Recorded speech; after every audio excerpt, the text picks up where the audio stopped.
Hi friends, அஸ்ஸலாமு அலைக்கும். அழகிய ஹதீஸ் தான் பார்க்க போகிறோம். விசாரணை நாள்.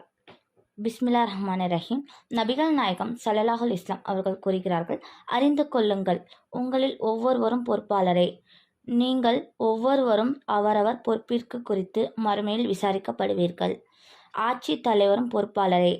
அவர் தம் குடிமக்கள் குறித்து மறுமையில் விசாரிக்கப்படுவார். ஆண் தன் குடும்பத்திற்கு பொறுப்பாளன் ஆவான்.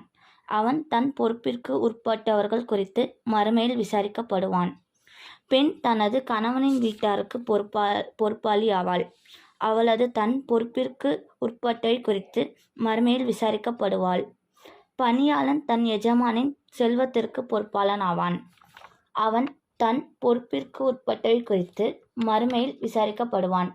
மனிதர்கள் அவர்களுடைய விசாரணை நாள் நெருங்கிவிட்டது. அல் குரான் 21:1. இன்ஷா அல்லாஹ் நம்மளும் இந்த ஹதீஸின் பிரகாரம் பொறுப்பு உள்ளவர்களாக இருப்போம்.